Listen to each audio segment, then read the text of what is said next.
Viewers welcome to our channel. ప్రస్తుతం మనతో పాటు సీనియర్ జర్నలిస్ట్ దాము బాలా సార్ వారితో మాట్లాడదాం. నమస్కారం సార్.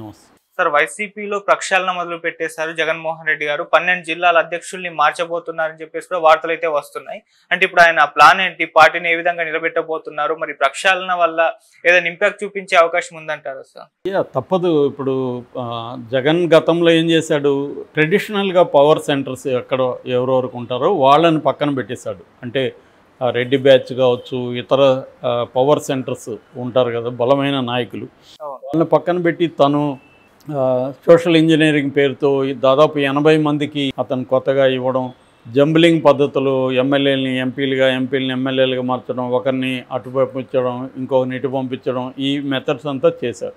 ఇది అప్పట్లోనే ఇదేంటిది మెథడ్ ఇన్ మ్యాడ్నెస్ అంటారు మామూలుగా. అట్లాగా ఇది ఏం జరగట్లేదు, విచిత్రంగా ఉంది అనేది ఉండవల్లి అరుణ్ కుమార్ లాంటి వాళ్ళు కూడా ఓపెన్గానే విమర్శించారు. ఇది ఖచ్చితంగా జగన్ క్యాంటీ అవ్వచ్చు అని. సో అది అయ్యింది. ఎప్పుడైనా కూడా ట్రెడిషనల్ పాలిటిక్స్లో గ్రౌండ్ రియాలిటీ ఏంటంటే, సడన్గా నువ్వు సోషల్ ఇంజనీరింగ్ పేరుతో అక్కడున్న బలమైన నాయకత్వాన్ని పక్కన పెట్టి వేరే వాళ్ళకి వస్తే అది ప్రాబ్లం. మామూలుగా ఇప్పుడు రిజర్వేషన్ విషయంలో కూడా మనకి చూస్తే ఎస్సీలను పెట్టినా కూడా అక్కడున్న కమ్మానో, రెడ్డినో, లేకపోతే కాపు, ఈ నాయకులే డామినెంట్గా ఉంటారు. అందుకని మనకి ఎస్సీ లేదా ఎస్టీ ప్రజాప్రతినిధులు ఒక్కొక్కసారి తిరగబడి ఏడ్చి అది చేసి నేను ఉన్నాను కానీ ఈ నాయకుడే చేస్తున్నాడు అని, ఈవెన్ వైసీపీలో కూడా పెద్దిరెడ్డి మీద ఇదే ఆరోపణలు చేశారు కదా. పోతలపట్టు బాబు వీళ్ళందరూ కూడా చేసింది ఏంటి, మేము పేర్కొన్నాము కానీ అంతా ఆయనే చేశాడు. ఖచ్చితంగా చిత్తూరు జిల్లా అంటేనే పెద్దిరెడ్డి రామచంద్రారెడ్డి హవా. అక్కడ ఏ ఎమ్మెల్యే ఉన్నా, నిజానికి రెడ్డి ఎమ్మెల్యేలు ఉన్నా కూడా ఆయనదే హవా. అలాగా ఒక డామినెంట్ ఫోర్సులు ఉంటారు, వాళ్ళని పక్కన పెట్టేశాడు జగన్. దాని ఫలితం అతను అనుభవించాడు. ఎందుకంటే ఓట్లు వేసే వాళ్ళు ఉన్నా కూడా వేయించడం శక్తులు కావాలి. ఎప్పుడైనా ఆర్గనైజ్ చేయగలగాలి, వాట్ల ఓట్లను తీసుకొచ్చి వేయించే వాళ్ళు కావాలి. ఆ వేయించే వాళ్ళను జగన్ పక్కన పెట్టి వాలంటరీ వ్యవస్థ మీద నమ్ముకున్నాడు. ఇది గత 2-3 ఏళ్ల నుంచే వైసీపీలో చాలామంది నాయకులు చెబుతున్నారు కానీ జగన్ చెవికి ఎక్కలేదు. జగన్ చెవికి చేరింది కూడా తక్కువే. చేరినప్పుడు కూడా అతను తన పాలసీలకి, తన ప్లాన్లకి ఎవరైనా నెగటివ్ చెప్తే దాన్ని వినడానికి అతను ఇష్టపడలేదు అనేది ఇప్పుడు బయటకు వస్తున్నాయి అన్నీ. సో ఈ కాంటెక్స్ట్లో ఇప్పుడు జగన్కి నిజానికి అతని లైఫ్లోనే అతిపెద్ద క్రైసిస్ ఇది. దీన్ని ఎదుర్కోవడం చాలా కష్టం. ఎందుకంటే గతంలో 2014 నుంచి 19 వరకు జగన్కు మోడీ అండ ఉనింది. ఎంతో కొంత మోడీ డైరెక్ట్గా జగన్ మీద యాంటీగా లేడు. సో బ్యాలెన్స్గా వెళ్తున్నాడు మోడీ. అందుకని మోడీ అండ ఉన్నది కాబట్టి చంద్రబాబు కూడా జగన్ని అరెస్ట్ చేయడానికి అప్పుడు సాహసం చేయలేదు. ఇప్పుడు ఏమైంది, రెండోది అప్పుడు చంద్రబాబుకి నేషనల్ లెవెల్లో చంద్రబాబు మీద డిపెండ్ అయిన ఎన్డీఏ గవర్నమెంట్ లేదు, బీజేపీకే మంచి మెజార్టీ ఉంది కాబట్టి ఇబ్బంది లేదు. తర్వాత పరిస్థితి ఏమైంది, తనకే అధికారం వచ్చింది. తను ఒక 30 ఏళ్ళు ఉంటానని నమ్మినట్టున్నాడు జగన్. అందరూ నమ్మిచ్చారు, జగన్ కూడా నమ్మాడు, నేను మళ్ళీ వస్తాను అధికారంలోకి, ఎందుకంటే నేను బ్రహ్మాండంగా పథకాలని అప్పులు తీసు నానా బాధలు పడు పథకాలని ఖచ్చితంగా అమలు చేశాను కాబట్టి నాకు మళ్ళీ స్థిరమైన మొత్తం ఓట్లలో ఒక 4 కోట్ల మంది ఓటర్లు ఉంటే 2 కోట్ల మంది ఓటర్లకి నేను ఏదో ఒక రూపంలో లబ్ధి చేర్చాను కాబట్టి ఆ 2 కోట్ల ఖచ్చితంగా నా అకౌంట్లో పడతాయని నమ్మాడు. ఇది గ్రౌండ్ రియాలిటీకి భిన్నంగా ఉంది. అది చాలామంది చెప్పారు కానీ అది జగన్ వినలేదు. సో ఇప్పుడు నిజానికి అతిపెద్ద క్రైసిస్. ఎందుకంటే Chandrababu more powerful than 2014 and 19. అప్పటికంటే ఇప్పుడు పవర్ఫుల్. ఎందుకు పవర్ఫుల్ అంటే ఆబ్వియస్, మోడీ చంద్రబాబు మీద ఆధారపడి అక్కడ ప్రభుత్వాన్ని నడుపుతున్నాడు కాబట్టి ఖచ్చితంగా చంద్రబాబు పవర్ఫుల్. ఇక్కడ కూడా ఆయనకి అబ్సల్యూట్ మెజార్టీ వచ్చింది. ఆయనకి పవన్ కళ్యాణ్ కానీ బీజేపీ వాళ్ళు కానీ అడ్డు చెప్పే పరిస్థితిలో లేదు. మనం పవన్ కళ్యాణ్ చూస్తే ఆయన మౌన మునిలాగా తన పని తను చేసుకుపోతున్నాడు. అసలు ఆయన నోరుందా లేదా కూడా మర్చిపోయినట్టుగా ఎక్కడ మాట్లాడట్లేదు. ఆయన ఏదో తన తన సమీక్షలు అంతవరకు పర్ఫెక్ట్గా తను చేసుకుంటూ వెళ్తున్నాడు. కాబట్టి చంద్రబాబుకి ఇంకా వేరే రకమైన వ్యతిరేకత లేదు. ఎందుకంటే మోడీ చంద్రబాబు మీద డిపెండ్ అయి ఉన్నాడు కాబట్టి ఇక్కడ రాష్ట్ర బీజేపీ కూడా సైలెంట్గా ఉంది.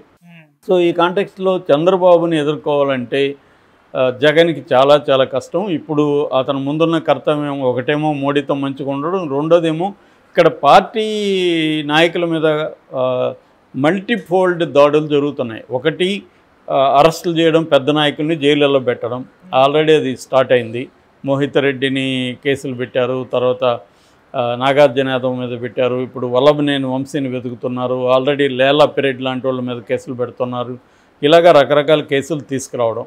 అట్లాగే జగన్ మీద కూడా కుంభకోణాలను బయటికి తీసుకువస్తున్నారు. లిక్కర్ స్కామ్ పెద్ద ఎత్తున రాబోతుంది. మిగతా స్కాములు కూడా జగన్ మీద కూడా వస్తున్నాయి. ఇది ఒకవైపు, అంటే లీగల్ ఫ్రేమ్వర్క్లో వీళ్ళని ఇరికిచ్చి వేధించడం అనేది ఒకవైపు. రెండవది ఫిజికల్గా దాడులు చేయడం, ఎక్కడెక్కడ వైసీపీ స్ట్రాంగ్గా ఉంటే వాళ్ళ మీద దాడులు చేయడం. మూడవది వైసీపీకి ఉన్న గ్రౌండ్ లెవెల్లో ఉన్న బలాన్ని దెబ్బతీయడం. అంటే జడ్పీటీసీలు కావచ్చు, ఎంపీటీసీలు కావచ్చు, ఇదంతా వైసీపీకి స్థానిక ఎన్నికల్లో పెద్ద ఎత్తున బలం వచ్చింది. దాన్ని ఇప్పుడు దెబ్బతీస్తున్నారు. కుప్పంలో మనం చూసాం, పెద్ద ఎత్తున వాళ్ళంతా వచ్చి కౌన్సిలర్లు, ఎంపీటీసీలు తెలుగుదేశంలో చేరారు. ఈ నెట్వర్క్ని బ్రేక్ చేయడం. అట్లాగే వాలంటరీ వ్యవస్థ వైసీపీకి స్ట్రాంగ్గా ఉండేది, దాన్ని కంప్లీట్గా నడుము ఎరగొట్టేశారు. ఇట్లాగా కింది స్థాయి వరకు వైసీపీ పార్టీ నెట్వర్క్ని దెబ్బ కొట్టేయడం. ఇది చంద్రబాబు ప్రభుత్వం ఒక ప్లాన్ ప్రకారం వైసీపీని మల్టీ ఫోల్డ్ అప్రోచ్లో అటాక్ చేసుకుంటూ వెళ్తూ ఉంది. దీన్ని ఇప్పుడు జగన్ రివర్స్లో డిఫెన్స్ ఎట్లా గేమ్ ఆడాలి, జగన్కి డిఫెన్స్ కంటే అఫెన్స్ ఆడడమే వచ్చు, డిఫెన్స్ ఆడడం అంత రాదు. ఇప్పుడు డిఫెన్స్ ఆడాలంటే జగన్ సరిపోదు, తన బలం సరిపోదు. ఎందుకు తను ఏదైతే ఇంతకుముందు విస్మరించి పక్కన పెట్టాడో వాళ్ళందరినీ మళ్ళీ తీసుకురావాలి. సో ప్రతి చోట కూడా గట్టిగా తెలుగుదేశం కేడర్కి ఢీకొని నిలబడే నాయకత్వానికి బాధ్యతలు అప్పగించాలి. అలాగా ఇప్పుడు 26 జిల్లాల్లో కూడా మొత్తం వైసీపీ ప్రక్షాళన జరుగుతుంది. ఎందుకంటే చాలా జిల్లాల్లో కార్యదర్శులు ఎవరు, లేకపోతే జిల్లా ఇన్ఛార్జీలు ఎవరు అనేది ఇప్పుడు లేకుండా పోయింది, సైలెంట్ అయిపోయింది నాయకత్వం. ఫర్ ఎగ్జాంపుల్ రోజా ఉంది నగర్లో, రోజా ఉందా లేదా ఎవరికి తెలియదు. చెన్నైలో ఉందంటున్నారు, ఆమె నియోజకవర్గానికి సరిగా రావట్లేదు, ఆమె గ్రామాల్లో తిరగట్లేదు, ఇవేవి చేయట్లేదు రోజా. ఒక రోజా అనేది ఎగ్జాంపుల్ చెప్పాం మా నియోజకవర్గం కాబట్టి. చాలా చోట్ల ఇదే పరిస్థితి, వైసీపీ వాళ్ళు యాక్టివ్గా లేరు. సో ఇప్పుడు యాక్టివ్గా ఉండాలి, బలమైన వాళ్ళని పెట్టాలి అక్కడ, వాళ్ళు కేసుల్ని తట్టుకోవాలి, దాడులను తట్టుకోవాలి. ఆర్థిక ప్రయోజనాల మీద కూడా చంద్రబాబు దెబ్బ కొడతాడు, ఆర్థిక వనరుల మీద దెబ్బ కొడతాడు. ఆర్థిక వనరుల్ని వీళ్ళు జగన్ సపోర్ట్ చేయాలి. అట్లాగే వాళ్ళు కూడా దెబ్బ కొట్టినా కూడా తట్టుకునే బలం ఉండాలి వాళ్ళకి. సో బలం ఉండాలంటే కేవలం ఆంధ్రప్రదేశ్లో కాకుండా వేరే చోట్లంతా కూడా వాళ్ళ ఆర్థిక నెట్వర్క్ అనేది ఉంటేనే తట్టుకోగలుగుతారు. సో ఓన్లీ ఆంధ్రప్రదేశ్లో ఉంటే దాన్ని దెబ్బ కొట్టగలుగుతాడు చంద్రబాబు. కర్ణాటక, తమిళనాడు ఈ చోట్లంతా కూడా ఉండగలిగితే దాన్ని దెబ్బ కొట్టడం కష్టం. కాబట్టి ఆ వనరులను ఉపయోగించుకొని ఇక్కడ ఫైట్ చేయగలుగుతారు. పోలీసులు ఫైనల్గా అధికార పార్టీ చెప్పినా విన్నా కూడా డబ్బులు ఇస్తే పనులు అవుతాయి. పోలీసు దగ్గర కానీ, రెవెన్యూ కానీ, వివిధ సెక్షన్లో నీ దగ్గర డబ్బులుండి చేయగలగాలి. సో వాళ్ళ అధికారంతో కొడితే నువ్వు డబ్బుతో కొట్టగలగాలి. సో ఇవన్నీ ఎదుర్కొనే వాళ్ళని ఇప్పుడు జగన్ చూస్తున్నాడని చెప్తున్నారు. 12 చోట్ల నియోజకవర్గ అంటే జిల్లా అధ్యక్షుల్ని, 12 జిల్లాల్లో జిల్లా అధ్యక్షుల్ని ఇమీడియట్గా మార్చబోతున్నట్టుగా జగన్ చెప్తున్నాడు. అది కూడా అక్కడ లోకల్ నాయకత్వం అభిప్రాయాలు తీసుకొని, ఇంతకుముందులాగా పైనుంచి ఎవరినో పంపించి సర్వేలు చేయించి, ఐపాక్ సర్వేలు చేయించి కాకుండా నాయకత్వానికి ఇంపార్టెన్స్ ఇచ్చి, లోకల్ క్యాడర్కి ఇంపార్టెన్స్ ఇచ్చి, వాళ్ళ అభిప్రాయాలు తీసుకొని అక్కడ ఎవరైతే ఈ చంద్రబాబుని ధీటుగా ఎదుర్కొనగలుగుతారో చూసి అక్కడ ప్రక్షాళన చేయాలనేది ప్లాను. అట్లాగే స్టేట్ వైడ్గా కూడా ఇంతకుముందు సజ్జల, ధనంజయ రెడ్డి ఇలాంటి వాళ్ళని నమ్మి నడిపారు. ఇప్పుడు అదంతా పక్కన పెట్టి రాజకీయ నాయకత్వాన్ని తీసుకురావాలి. సజ్జల రాజకీయ నాయకుడు కాదు, ధనంజయ రెడ్డి రాజకీయ నాయకుడు కాదు. రాజకీయ నాయకత్వాన్ని తీసుకొస్తే వాళ్ళ శక్తి అనేది పార్టీకి యాడ్ అవుతుంది. ఇప్పుడు ఏంటంటే ఇప్పటి వరకు జగన్ వర్సెస్ జనం అనుకున్నాడు. నా శక్తి, నా పవరు, నా గ్లామరు మీకు ఉపయోగపడుతుంది, నా పేరు చెప్తే ఎవడన్నా గెలుస్తాడని జగన్ నమ్మాడు. అది రాంగ్ అని ప్రూవ్ అయింది. కాబట్టి ఇప్పుడు అక్కడ ఉన్న లోకల్ నాయకత్వం సపోర్టు, వాళ్ళ ఇది శక్తి యాడ్ అవ్వాలి జగన్కి.